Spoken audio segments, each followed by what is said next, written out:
Él es licenciado en Comunicación Social, magíster en licenciatura en Estudios del Discurso, es profesor del Departamento de Lengua y Literatura de la Universidad Central de Venezuela, se ha desempeñado como reportero, editor, coordinador editorial y gerente de comunicación estratégica en el sector privado y público en la Universidad Centroamericana Posesión de España, en Salvador, entre 2012 y 2018. Cursó estudios de filosofía interamericana y en 2015 a la fecha es docente internacional permanente de la maestría en gestión estratégica de la comunicación. El profesor Aldazoro nos hablará sobre Miguel Acosta Sáenz de las Humanidades. Adelante. Gracias. En primer lugar, como hemos hecho todo, un agradecimiento al colectivo Múltiple, a la amiga Rosa, a Frank, a Cristian que está por ahí, a los que están conectados, Mauri, Alexandra Mondino, y también muy emocionado de compartir este coloquio con dos personas que admiro mucho, como el profesor Pedro Barrio y mi primer hermano lejano, Leonardo Bracamonte. Una cosa que repitieron, que me antecedieron en la palabra, es que estamos en la casa de Miguel Acosta Sáenz, ¿no? No es un decir, por eso yo hice la tarea, próximamente le escribí. Yo hice una ponencia que se llama Miguel Acosta Sáenz en las humanidades. Me parece un título muy especial, ¿no? De este comienzo, ¿no? El título de este coloquio es bastante sugerente. No se trata en mi caso de hablar de Miguel Acosta Sáenz, el antropólogo, el historiador, el periodista, el geógrafo, el prolífico escritor, el fotógrafo, el luchador social, el político, el comprobado gerente académico y el 2 veces decano de la Facultad de Humanidades y Educación de la UCB, 62-65, 68-71. No se trata de eso, repito, pero también se trata de hablar de todo eso al mismo tiempo. ¿Okay? Este coloquio pudo titularse Miguel Acosta Sáenz y las humanidades, pero los organizadores optaron por llamarlo Miguel Acosta Sáenz en las humanidades. Es decir, se asume el término humanidades como un lugar, un espacio, un sitio, un lado en el que uno y lo múltiple, por cierto, eso que somos, podemos instalarnos, estar, ser en categorías de Heidegger, ¿no? Somos y estamos en las humanidades. Y para muchos de quienes estamos aquí y los que pueden leer este texto en Astemia, entendemos el término humanidades no solo como las ciencias humanas o en palabras de Wittgenstein, ciencia del espíritu, sino también como nuestra histórica y querida Facultad de Humanidades y Educación. Por eso emocionado y agradecido que estén decano hoy acá. Nuestra facultad, que se encamina a cumplir dentro de 2 años, en 2026, 80 años de su fundación, tiene aún fresca y de manera poderosa la impronta imborrable de los hombres y de las mujeres que hicieron posible crear y sobre todo poner a funcionar para la sociedad venezolana un espacio, un sitio que además recogiera la tradición humanística que antes de aquel histórico 1946 ya tenía la Real y Pontificia Universidad de Caracas, la cual tuvo como primera facultad, cosa que nos empezamos a enterar, la primera facultad fue la Facultad de Filosofía. Cuenta Ildefonso Leal en su Historia de los Seres 1721-1981, editado por los Seres 1981, que dicha facultad fue la primera porque es la filosofía la base de toda cultura. Leonardo nombró varias veces la cultura, ¿no? La suprema síntesis del saber que permite al hombre y a la mujer colocarse frente al mundo como otro mundo. Esa tensión primigenia a la filosofía y en general a las humanidades, la cual se remonta a 1725, año en que inicia el funcionamiento de la Universidad de Caracas, fue inspiración para el diseño y la puesta en funcionamiento de lo que hoy conocemos como la Facultad de Humanidades y Educación en 1946. Se ha nombrado aquí varias veces, por supuesto, a Mario Luis González. El escritor intelectual, como hemos advertido en otros espacios textuales, a mí me gusta mucho hablar de eso, sugirió la fundación de una Facultad de Filosofía y Letras. Escuchen bien, aunque la idea de algunos era que ese tipo de instancia sería algo inoperante y ocioso. Eso lo dice Leal en el libro. Porque el país está urgido de técnicos. A este ataque respondió frontalmente Picón Salas. El intelectual sostenía que ante una universidad puramente profesionalista, Fíjense que ese término fue el que inspiró también la renovación en el 69, una universidad demasiado técnica y demasiado profesionalista, ¿no? Había que colocar enfrente otra instancia académica que atendiera tanto el adiestramiento económico como las grandes incógnitas del hombre. Voy a citar a Mariano González. Pensándolo en estos últimos años, eso lo dio en 1946, el proceso de crecimiento económico de la nación en el desborde de los negocios que nos trajo la explotación petrolera y la abundancia de divisas, alguien observa si era una tentativa quimérica ser sitio, fíjense otra vez, el lugar donde estar, ¿no? Sitio en los estudios universitarios para el pensamiento puro, para las humanidades clásicas, para aquellos goces del espíritu que no puedan expresarse en las estadísticas de producción o en los índices de ganancia financiera. Tanto el profesor Barrio como el profesor Dacamonte hablaron de la vigencia de lo que han dicho nuestros intelectuales, ¿no? Asimismo, lo que se pensaba era casi una locura, incluso como una iniciativa duramente atacada por la prensa de la época. Hay artículos de Nacional donde intelectuales atacaban la organización de la facultad, ¿no? Se levantó esta como una posibilidad de estudio y por ende de desempeño profesional. Cito otra vez a Manuel González en Leal 1981, la abundante matrícula, la cantidad de solicitudes, telegramas y cartas que se han acumulado en estos días sobre nuestra mesa de trabajo demuestra que estos estudios obedecen a una necesidad nacional y tan auténtica como cualquier otra. Con un presupuesto de 86.950 bolívares para la época, esto la nota Berta Sandoval, periodista económico especializado. El primer año de la obra académica contó con una matrícula de 290 estudiantes. ¿Sí se saben de los primeros 290 estudiantes de la facultad, profesor? E inició con una sola sección, filosofía, integrada por las cátedras. Vean como decía Leonardo, se van poniendo las disciplinas, ¿no? Las cátedras eran psicología, lógica, introducción a la filosofía, historia de la cultura, latín y un idioma a elección, porque estaba inglés, italiano y creo que francés. Aunque en 1946 arrancó con ese nombre y la instalación del antiguo edificio de la esquina de San Francisco en el centro de Caracas, hoy en día Palacio de las Academias, fue en enero del 53 que se realiza el traslado a la ciudad universitaria y con la promulgación de la nueva ley de universidades cambia el nombre a Facultad de Humanidades y Educación. Antes, en una sesión del Consejo de Facultad realizada el 11 de noviembre del 49, se fijó para la historia lo que ellos llamaron la nómina de los profesores fundadores.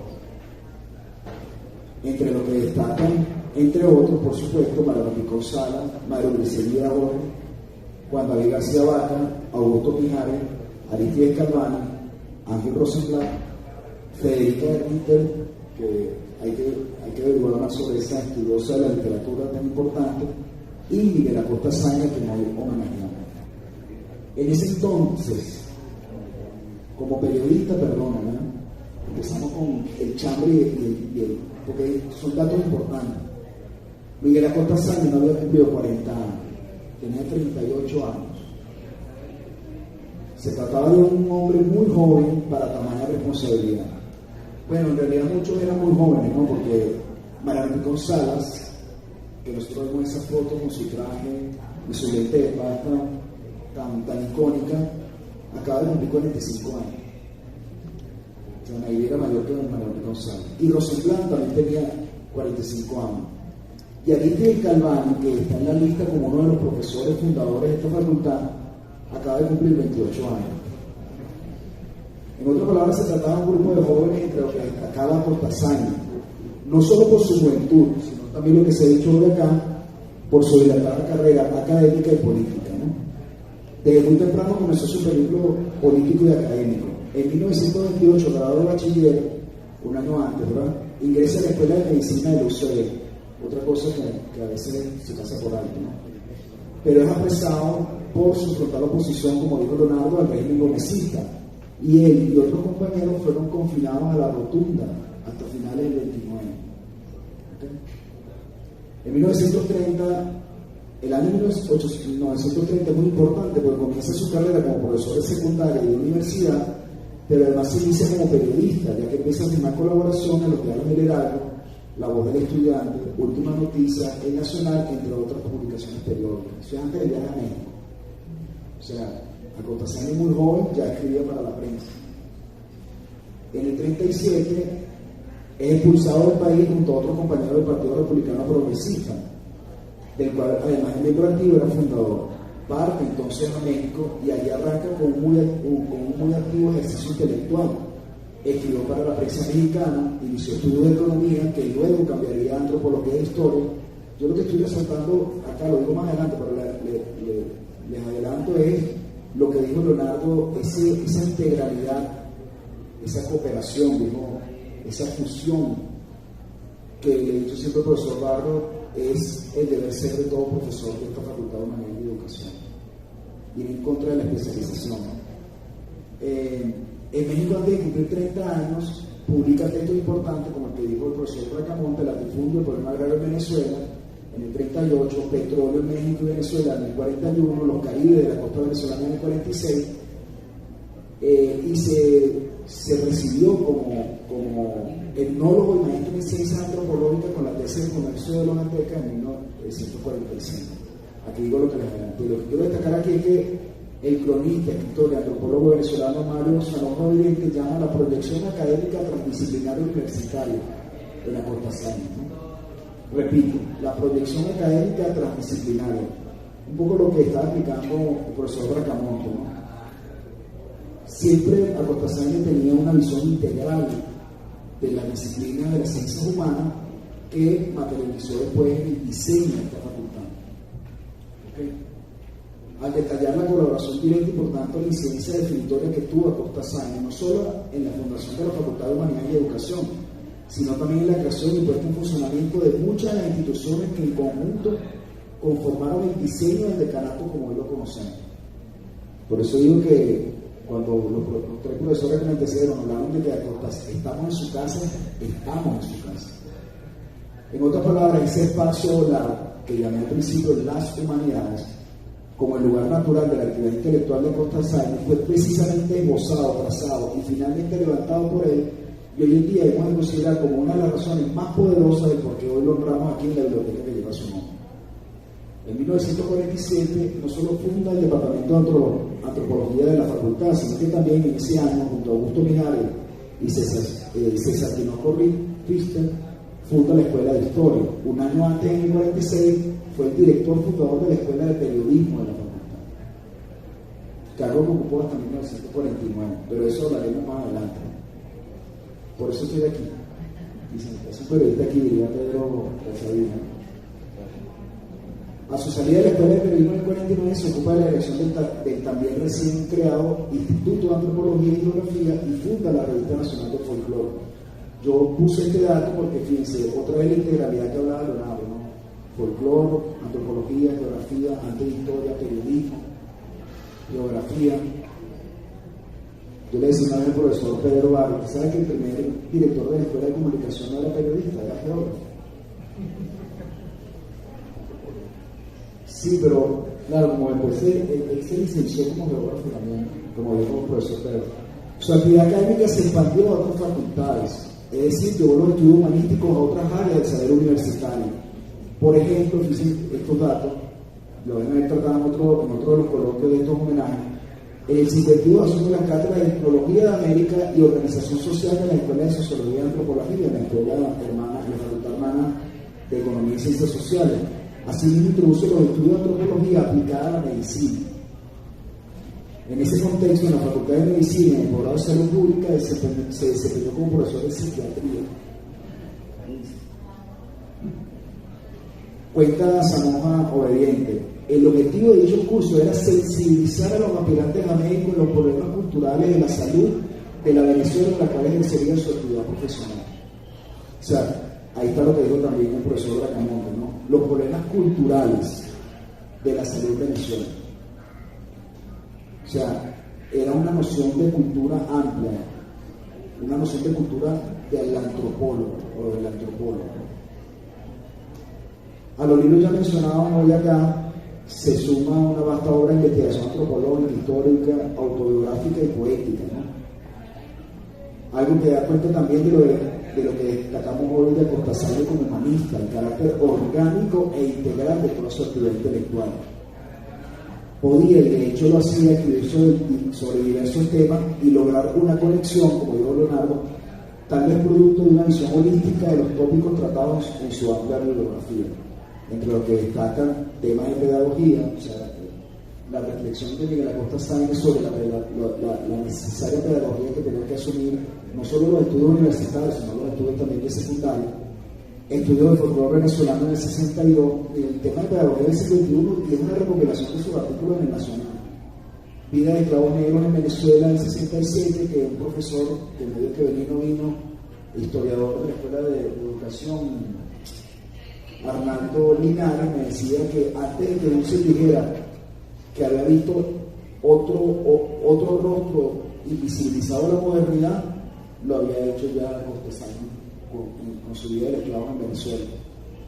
Bolívar, Acción de Utopía de las dificultades, que sabemos que es muy citado por Hugo Chávez y que le dio el nombre a la película que escribió José Antonio Varela y José Luis Varela el guión sobre Bolívar en Jamaica en 1815. La edad cualitativa, que es el libro preferido de Rosa y Falco, entre otros, ¿no? Además de un amplísimo número de artículos y conferencias. Otro aspecto vital que no se puede dejar de lado para entender el carácter integral del intelectual humanista que fue Acosta Sáenz fue su compromiso político. Aquí se asomó hoy. Y por tanto su acción militante, la cual transversó toda su carrera académica. Cito a Sanojo Obediente: Miguel Acosta Sáenz formó parte de una extraordinaria generación de antropólogos e historiadores venezolanos, todos militantes del Partido Comunista Venezolano, donde destacan Federico Rico Figueroa y Rodolfo Quintero, Juliano de Cabima, que fue también dirigente sindical durante la primera huelga petrolera del 37.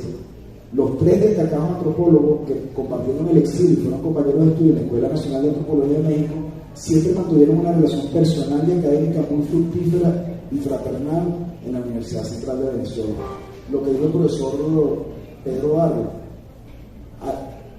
y es algo que yo celebro de esto que ha hecho el colectivo Único Múltiple.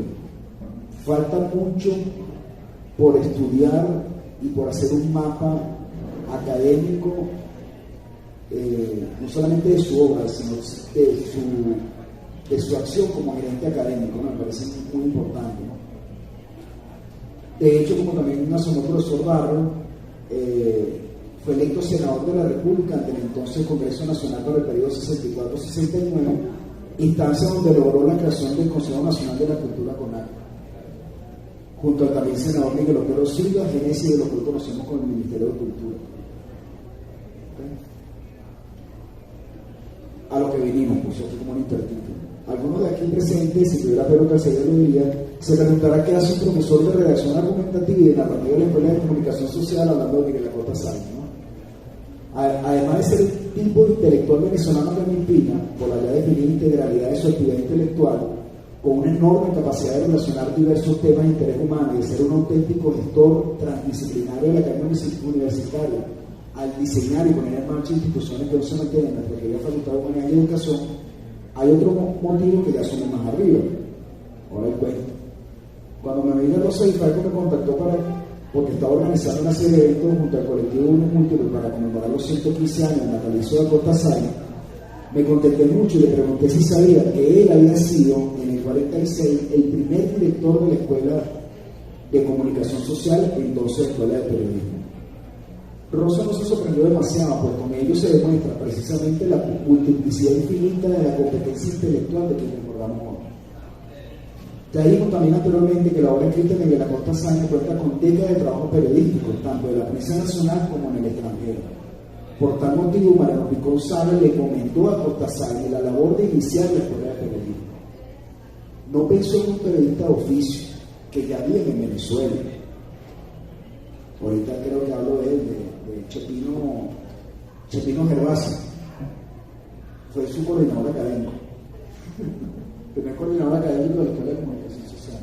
Lo estuve arrastrando hace tiempo porque yo le he dicho al profesor Barro, como hay un mapa, y aquí está ya Jaime, ¿no? Como hay un mapa de los directores de escuela y de los decanos, queremos hacer un mapa de los coordinadores académicos, bueno, vamos a un grande sorpresa, ¿no? No pensó en un periodista de oficio que ya viene en Venezuela y con estudios realizados en el extranjero. No. Piconza la pensión intelectual, integral con conocimiento especializado en antropología humana, en la que la comunicación es un eje transversal. Todo lo que hagamos nosotros clases de comunicación y análisis crítico del discurso viene de la etnografía y la antropología. Asimismo, muy seguramente ponderó que el ideal director debía ser no solo un hombre de letras, sino también un político, pues para el 46 ya la experiencia de la militancia activa de Cortázar era muy reconocida.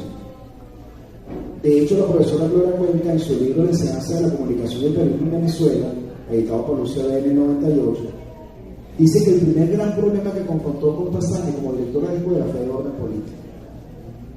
Ya voy a contar por qué. Hay que recordar, y Berter Sandoval, mi amigo, lo ha escrito, la mayoría de las escuelas de periodismo fundadas en América Latina luego del fin de la Segunda Guerra Mundial y el inicio de la denominada Guerra Fría fueron diseñadas y organizadas para establecer el orden informativo que favoreciera la política exterior de los Estados Unidos en la región.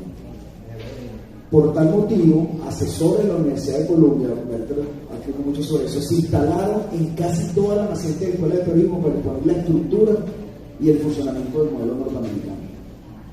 Yo vengo a vivir 8 años en El Salvador y la escuela de periodismo la fundó también Ankerman y el otro señor Foster.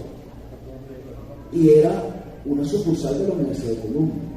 Y las escuelas de periodismo más antiguas fueron fundadas entre el 45 y el 50 por eso. Un intelectual de izquierda y avesado político como Cortázar captó la intención política de los asesores y actuó en consecuencia. Cuenta Gloria Cuenca. En primer lugar, la presencia no activa, pero presencial, a fin y al cabo, de la asesoría del decano Karl Ackerman de la Universidad de Columbia. O sea, vino el decano de la Facultad de Periodismo acá, ¿no? Claro, yo me imagino a Cortázar, Piconza, ¿qué vamos a hacer con esta gente, no? Quien tenía la fama de ser un hombre de ideas reaccionarias y antidemocráticas. Por otra parte, un técnico norteamericano que daba clase a apellido Foster. En el libro de Gloria Cuenca, Miguel Acosta no se acuerda del nombre, pero se acuerda muy bien del tipo, ¿no? Tuvo también una presencia negativa y dañina en la escuela por una circunstancia especial, y es lo que narra Acosta en el libro de Gloria, ¿no? De la profesora Cuenca. Cuenta Cortázar que una mañana Foster se presentó en la dirección de la escuela y le increpó al director que los alumnos que habían sido seleccionados por una pasantía en Estados Unidos por diversas universidades ya no viajarían porque eran comunistas y enemigos del gobierno norteamericano. Ante esta situación, llamó al secretario de la escuela, el periodista carabobeño José Chepino Gervasio, y a varios trabajadores de la escuela y le exigió que repitiese lo que había dicho. Acosta se negó a aceptar las condiciones que imponían los asesores de embajada de los Estados Unidos, y con ello quedó claro que el director de la Escuela de Periodismo de la Universidad Central de Venezuela tenía absoluta independencia de criterio frente a los Estados Unidos y la política en ese momento. En conclusión, ya con esto termino, Acosta fue un verdadero intelectual orgánico, no en el sentido gramsciano de un pensador del servicio de la gestión pública, estamos discutiendo eso en este día, Leonardo y yo. Se trata de una organicidad compleja cuyo eje transversal fue mantener a toda costa la visión humanística de la ciencia en general. Por eso tuvo tanto que ver en nuestra facultad. Hablamos de integralidad de visiones que pueden considerarse un modo distinta, el modelo Leonardo también, Alberto Leonardo, pero que en el modelo propuesto por Acosta Sáenz, como su obra de vida, convergen en torno a la unicidad de la multiplicidad simultánea de la condición humana. La historia, el periodismo, la geografía, la antropología, la pedagogía, la gestión académica, la política, entre otras disciplinas, son en conjunto una sola materia que solo puede amalgamarse en un lugar propicio para ello. Y para ese intelectual que dio el ramo, ese sitio, ese lar, esa tierra fértil, era esta su facultad de educación.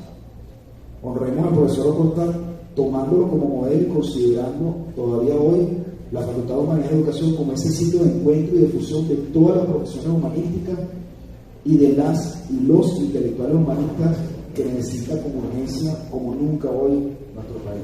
Muchas gracias.